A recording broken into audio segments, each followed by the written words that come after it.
Pelaku vandalisme rumah ibadah di perumahan Villa Tangerang Elok, Kabupaten Tangerang, Banten masih menjalani pemeriksaan intensif. Berdasarkan hasil pemeriksaan sementara, pelaku nekat melakukan vandalisme lantaran memiliki pemahaman bahwa perbuatannya benar.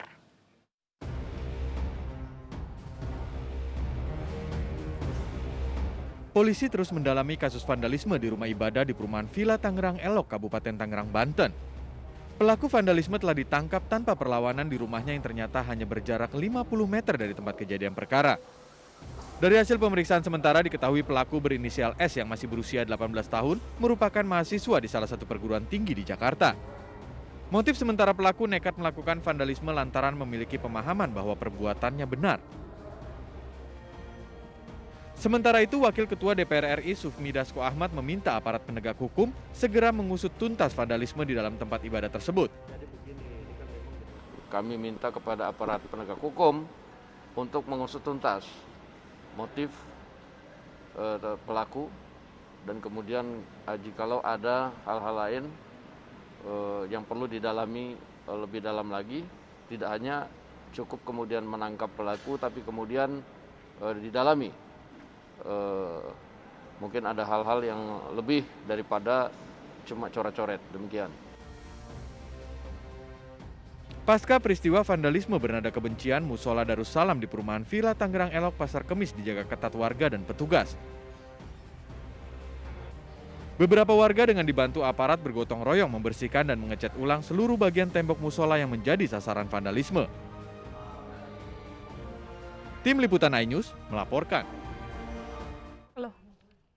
Benarkah pelaku vandalisme di musola terpengaruh sebuah aliran atau ajaran di media sosial? Kami akan membahasnya bersama Kapolresta Tangerang, Kombes Pol Ade Arisyam, dan Ketua RT 05, Bapak Mat Soim. Selamat sore Pak Mat Soim dan Pak Ade. Ya, selamat sore. Baik, Pak Mat Soim, Anda sudah bergabung bersama kami? Oh ya. Pak Mat Soim, apakah Anda mengenal pelaku? Ya, kalau mengenal, ya pasti kenal karena dia warga saya gitu loh. Apalagi dia cuma 4 rumah dari saya, depan saya gitu, 4 rumah dari depan saya. Kesehariannya seperti apa pelaku ini, Pak? Kalau dari kesehariannya sebenarnya anaknya biasa sih. Cuman kalau periang sih nggak terlalu periang, tapi maksudnya kalau ditegar ya biasa ngobrol biasa. Cuman dengar-dengar katanya kalau agak temperamennya agak naik gitu loh belakangan ini gitu loh. Makanya dia kan lagi ngikutin pengobatan rupiah apa gitu. Temperamennya agak naik karena ada masalah apa, Pak? Mungkin tahu? Kalau masalah yang sebenarnya saya kurang paham ya. Kurang paham. Intinya dia kalau di lingkungan sebenarnya biasa aja sih. Ya kenal, bergabung sama teman-teman sebayanya gitu ya, ngobrol-ngobrol biasa, bercanda juga biasa. Kalau kesehariannya apakah bekerja atau pelajar, seorang mahasiswa atau apa nih, Pak? Kalau kemarin setahu saya kan dia baru lulus tahun ini nih, 2020 ini. Terus katanya sih kuliah di universitas salah satu Mercu Buana Jakarta katanya. Cuman karena kondisi ini katanya sih kemarin di stop dulu katanya. Ada tetangga yang cerita. Tahu saya kemarin sih ya karena kondisi kuliah di sini ya tahu saya kan online lah masih tetap berjalan. Tapi katanya sementara di stop karena belakangan ini 2 bulan terakhir inilah kelihatannya kok agak kurang nyambung sama sekolahnya gitu. Pak Soim, pelaku ini apakah pernah atau sering datang ke Musola Darussalam ini? Kalau 2 tahun terakhir dia jamaah musola ini. Jadi dia saya anggap bagus lah. 5 waktu dia tepat waktu, bahkan selalu datang duluan gitu. Tapi 2 bulan terakhir ini jangankan ke musola, di rumah aja sama ibunya suruh sholat aja susahnya katanya. Luar biasa gitu. Oke, jadi sebelumnya rajin ke musola untuk beribadah, namun memang ada perubahan begitu 2 bulan terakhir ini begitu ya Pak Mat Soim? Keseharian dia ngaji ikro kan tiap malam Senin ada guru privatnya juga datang kan, ada guru privatnya yang belajar ngaji ikro. Belajar dia baca Quran apa juga ya lancar kan dia kan ngaji ikro. Oke, oke. Baik, saya ke Pak Ade. Pak Ade, ini pelaku diduga terpapar suatu aliran yang didapatkan dari YouTube. Ini lebih jelasnya apa, Pak? Aliran apa, Pak? Tidak benar, ya, tidak benar, Mbak. Ini masih kami dalami secara pasti.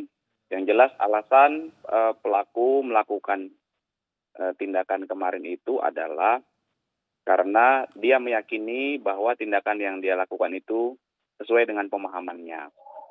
Ditambah lagi dia emosi, ada perasaan emosi karena sering dilarang keluar rumah oleh kedua orang tuanya. Dan penelusuran tentang konten-konten dari gadgetnya ini masih kita dalami karena keterangan tersangka ini masih berubah-ubah. Saat tadi malam saya interogasi langsung di Polsek Pasar Kemis, itu agak berbeda dengan fakta di penyidikan di BAP-nya.